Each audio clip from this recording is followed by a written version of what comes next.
ছাত্রদল, যুবদল একের পর এক বক্তৃতা করছিল। আমি কিছুটা বিরক্ত হয়েছি। আজ থেকে 2 মাস আগে বিএনপি রাস্তায় বেরোতে পারে নাই, স্লোগান দেওয়া তো দূরের কথা, কথা বলতে পারে নাই। আজকে পুলিশের যত ভয় দেখা, পায়ের নিচে মাটি নাই আওয়ামী লীগের কারো কোথাও। 30 তারিখ কি হবে আমি দিব্য চোখে দেখতে পাচ্ছি। 16ই ডিসেম্বর বাংলাদেশ স্বাধীন হয়েছিল। হানাদার বাহিনী 15ই ডিসেম্বরও বুঝতে পারে নাই যে তাদের নতজানু হয়ে আগামীকাল আত্মসমর্পণ করতে হবে। ঠিক তেমনি সরকারে থেকে থেকে সরকারি গরমে আওয়ামী লীগও বুঝতে পারছে না যে তাদের 30 তারিখে কি হবে। তা যদি না হতো তাহলে লতিফ সিদ্দিকের গাড়ি ভাঙা হতো না। যে সোহেল হাজারি লতিফ সিদ্দিকের গাড়ি ভেঙেছে, 1 মাস 2 মাস আগে লতিফ সিদ্দিকের জুতো টানতে পারলে খুশি হতো। যারা গুরুর গাড়ি ভাঙতে পারে সেই সমস্ত শিষ্যের অন্ততপক্ষে ভোটে দাঁড়ানো উচিত না। যারা গুরুকে মানে সেই রকম শিষ্য নির্বাচনে জয়ী হলে কালীহাতিতে কেউ থাকতে পারবেন না। লতিফ সিদ্দিকের গাড়ি ভাঙার সাহস যারা দেখাতে পারে, আপনাদের মতো সাধারণ মানুষের চাপার দাঁত খুলে নিতে সময় লাগবে না। আমি 1969 সালে এই সল্লা স্কুল মাঠে আমি এসেছিলাম। বঙ্গবন্ধু কেবলই আগরতলা মামলা থেকে মুক্ত পেয়েছিলেন। তখন ছাত্ররা আজকের যেরকম ছাত্র দলের ছেলেদের অথবা যুব দলের ছেলেদের যেরকম দেখলাম যে একটা কিছু জয় করে ফেলেছে, আমি এই উৎসাহকে ধন্যবাদ দেই। আমার এই উৎসাহ নিয়ন্ত্রণে রাখতে না পারলে এই উৎসাহে কোনো কাজ হবে না, ক্ষতি ছাড়া কিছুই হবে না। এই এখান দিয়ে একটা মিছিল আসলো, কি গড় উল্টেছে মিছিল আলারা, কত বড় কাজ করেছে ওরা।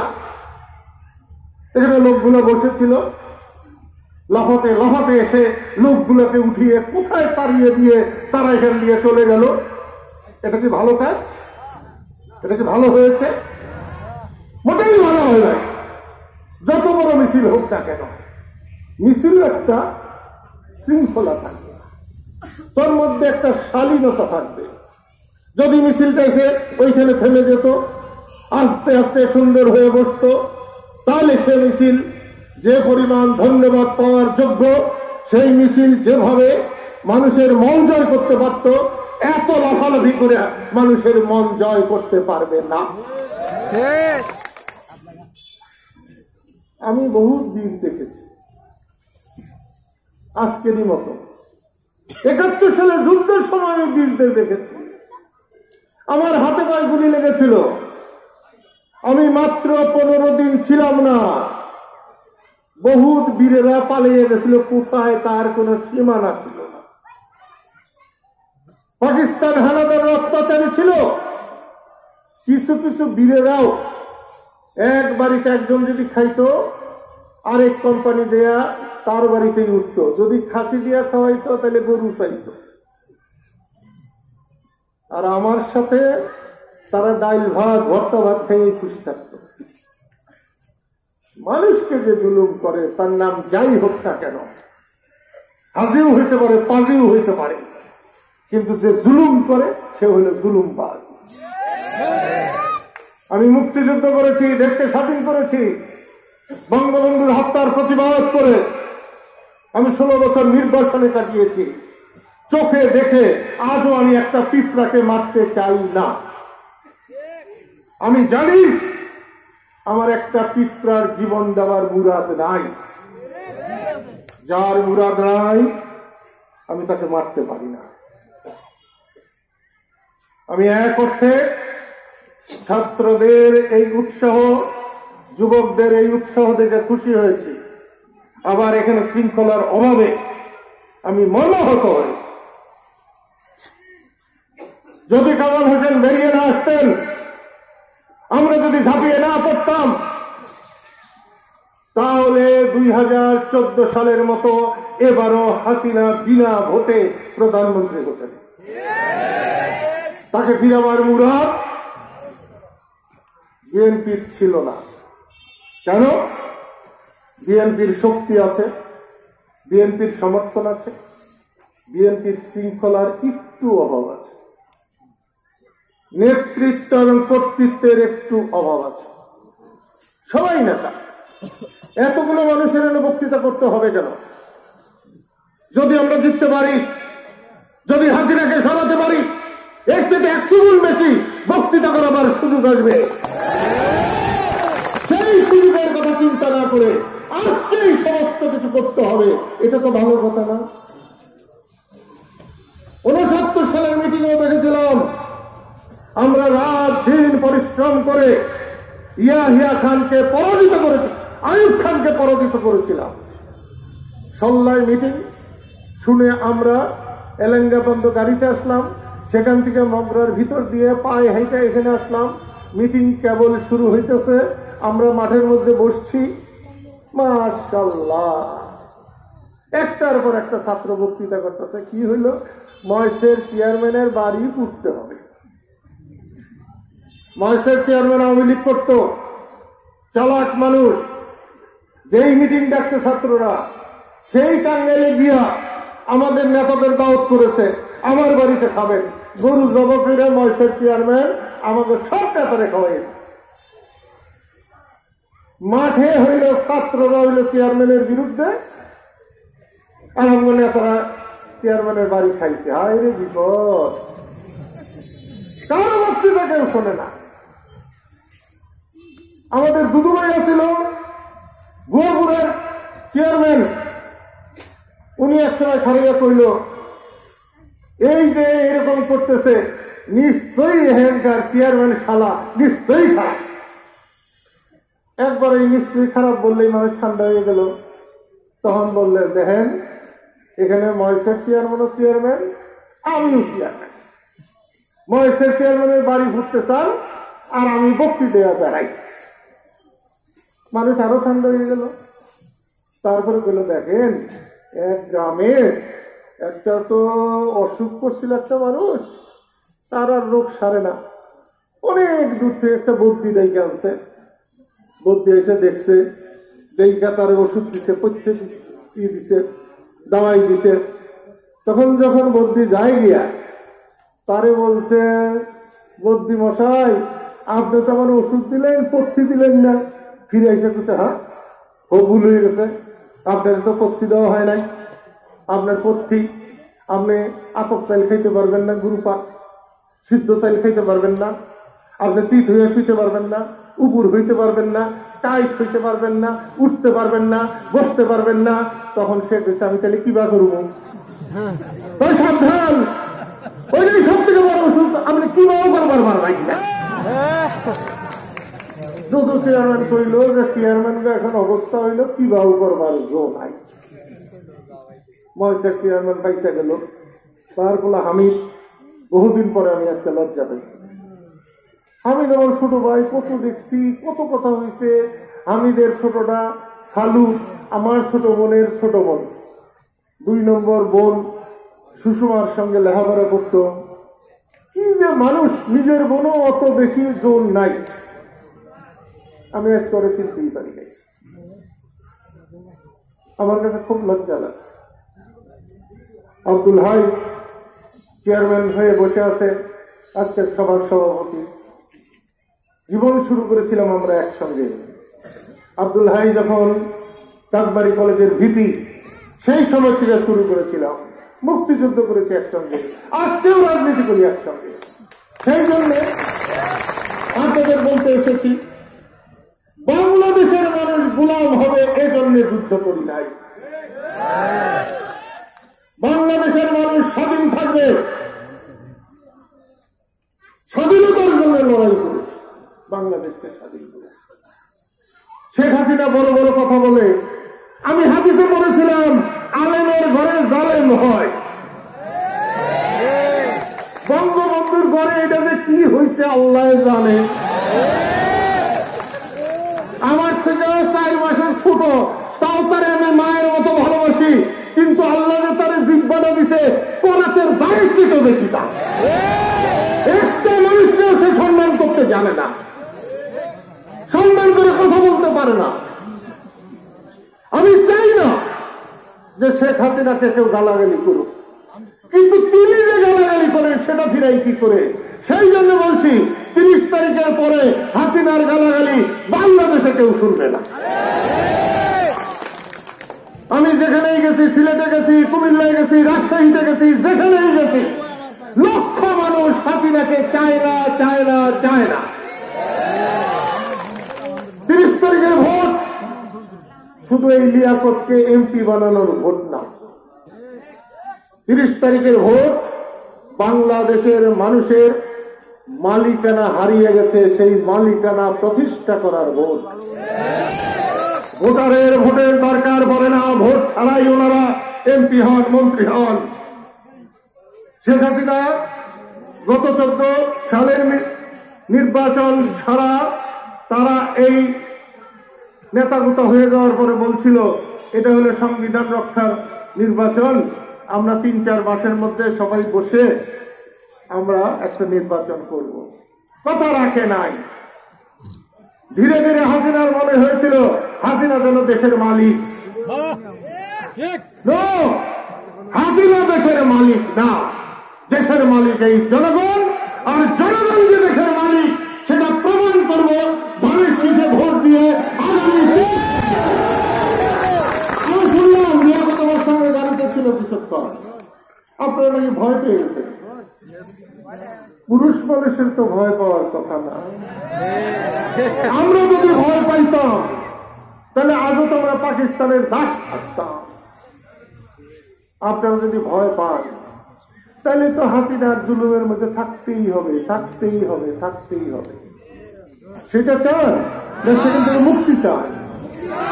আমি তো মুক্তি চাই, আমি তো মুক্তি চাই। আপনাদের লিয়াকত আওয়ামী লীগ করতো না?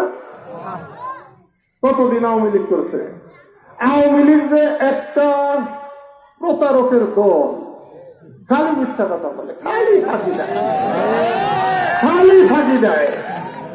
এটা তাইলে লিয়াকত জানে, লিয়াকত বুঝছে। 10-12 বছর ওরে পানাইতে পানাইতে পানাইতে নমিনেশন দেওয়ার ক্ষমতা হয় নাই। ও কিন্তু নমিনেশন পাইত না। যদি আমার বড় ভাই সত্যরা স্বতন্ত্র প্রার্থী হইতে না যাইতেন তাইলে ও পাইত না। বড় ভাই আমার খুব গালাগালি করে, খুব বকে। বড় ভাই তো আমার মানুষই মনে করে না, আমার মনে করে আমি একটা গাধা, অপদার্থ। আমারও তো নেতা কিসের, আমার রাজনীতি করি আমি, এইটাই স্বীকার করে না। এই বড় ভাই খারাই বলল, আমি গেছিলাম বলবার কাছে যে আপনি জোটে দাঁড়ান, আমার একটা সুযোগ আছে, আমি বললেই আপনার নমিনেশনটা দিয়ে দেন। আপনার নমিনেশন নিয়ে কোনো চিন্তা নাই, কোথাও কাউকে কিছু বলতে হবে না। না, আমি স্বতন্ত্র খারাপ। হাই রে, স্বতন্ত্র খারাইছে এই সোহেল হাজারি গাড়ি ভাইয়া ঘুরা ফেরা।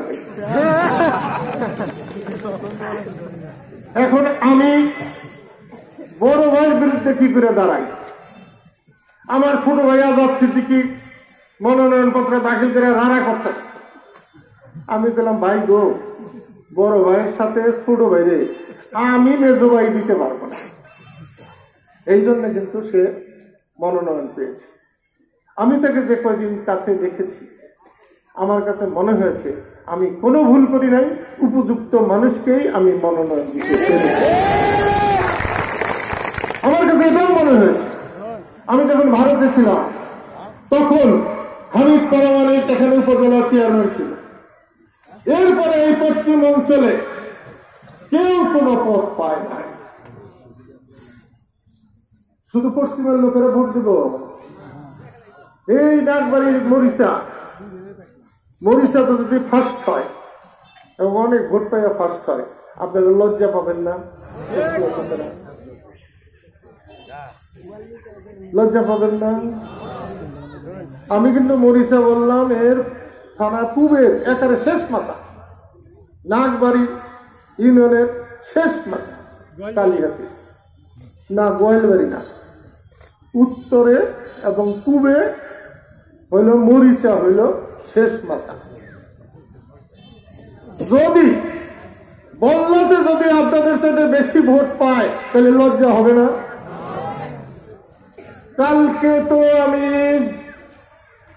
পরশু দিন আমি যে বল্লাই গেছিলাম লিয়াকত এতটি মানুষ হয়েছিল না শুক্রবার, চিন্তা করো তো, হয়েছিল মনে হয় 200-300 মানুষ কম হইতে পারে, বাদ বাকি ঠিক আছে। তখন রাত্রি কিন্তু 8টা। সেই জন্য বলছি এবার আপনাদের হাতে সবচেয়ে বড় সুযোগ যে আপনাদের প্রতিনিধি, আপনাদের এমপি আপনারা আপনাদের এলাকায় রাখবেন। এটা যারা চান তারা রাত দিন এক করে দেন। আরে কয়টা মাইটা পুলিশ ওরা কি করবো? আগামীকাল থেকে যদি পুলিশ আপনাদের জ্বালাতন করে আমার কাছে খবর পাঠাবেন। ইলেকশনের দিন একটা ভোটারকেও যদি পুলিশ ডিস্টার্ব করে তাহলে ওর পুলিশ আমি খাইয়ে দেব। আমরা নিরপেক্ষ নির্বাচন চাই। যদি নৌকা মার্কা তলা ভাড়া নৌকা মানুষের ঘরে দিতে পারো, কোনো হয় নাই, কিন্তু জোর করে এবার নিতে পারবা না।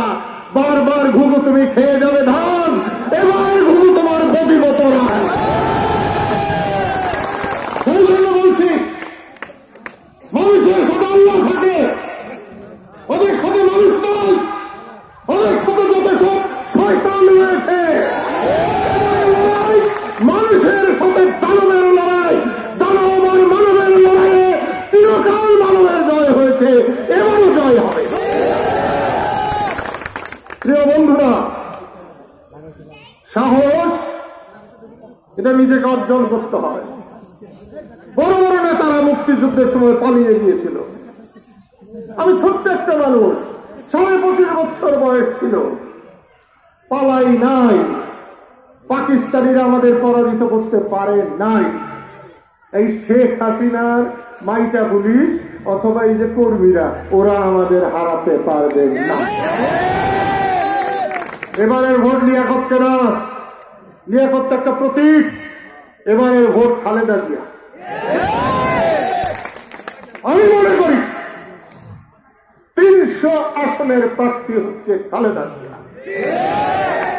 গণতন্ত্র প্রতিষ্ঠার নির্বাচন, ভোটারের ভোটাধিকার প্রতিষ্ঠার নির্বাচন, স্বাধীনতার নির্বাচন হচ্ছে 30শে ডিসেম্বর। আপনারা শান্তিতে থাকুন, ভালো থাকুন। ইনশাআল্লাহ নতুন বছরে আমরা খালেদা জিয়াকে বের করে রাখবো। 30 তারিখ নির্বাচন হবে, 31 তারিখ ভাঙ্গা বছরের ভাঙ্গা দিন, ওটা নিয়ে আমরা কোনো চিন্তাই করব না। পরের দিন আমরা চিন্তা করব ইনশাআল্লাহ। আপনাদের আমি অনুরোধ করব, বাড়িতে গিয়ে পুলিশের ভয়ে ইঁদুরের গর্তে ঢুকবেন না। আপনারা ঘোরাফেরা করবেন, এতগুলো পুলিশও নাই,